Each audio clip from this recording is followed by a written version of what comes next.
This is a follow-up to a video that I posted 2 years ago on how you can mix up and apply a homemade deer repellent. I use mine specifically for camellias, which you see here. And a few days ago, someone commented on that video asking the question, does rain wash off the repellent? And unfortunately, I didn't mention that in the first video, and the answer to that question is yes, rain does wash off the repellent. And I think that's what happened here. We had rain overnight a few days ago, and during that night, with the repellent washed off, the deer ate the new growth off of this camellia, but they did not eat the thicker, darker green leaves. And that has been my experience. Once this new tender growth matures and hardens up, the deer leave them alone. So I only have a period of a month or so where I have to protect the new growth on the camellias until it matures and toughens up, and then the deer leave my camellias alone. So here again is the recipe for that repellent and how I apply it. 1 egg, about a cup of milk.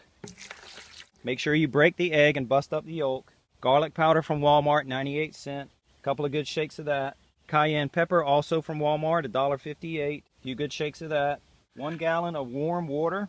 Probably doesn't have to be warm, but I use warm water just to kind of get the souring of the milk and the spoiling of that egg, just to kind of give that a kickstart. Mix that up. If I don't have rain, I apply it about once a week, and that seems to work. But if I see that I have rain coming, I'll mix up a batch of this so that it's ready to go. And once the rain's done, first chance I get, I apply the new repellent and keep an eye on the weather again and wait for those tender green leaves to mature. I apply this about once a week, and I normally mix it up a couple of days ahead of time. Then it develops a nasty, sour, rotten, rancid, garlicky smell. You can mix it up and apply it right away, but if you're proactive and you mix it up a couple of days ahead of time, it's even nastier. I don't use a pump-up sprayer to apply this repellent because the first few times I tried to do that, the sprayer got clogged up. So I started using a large paintbrush, a 3-inch brush in this case. I just do kind of a general broadcast of the repellent, and you can see how far that'll reach.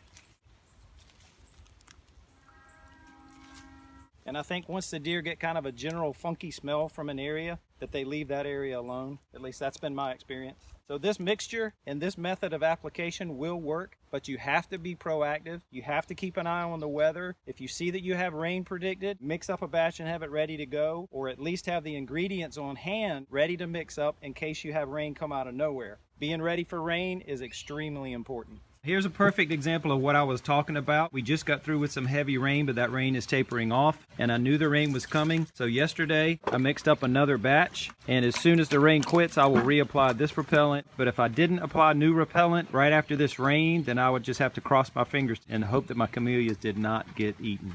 But because I'm ready, I should be good. The rain's over, so here we go again with another application.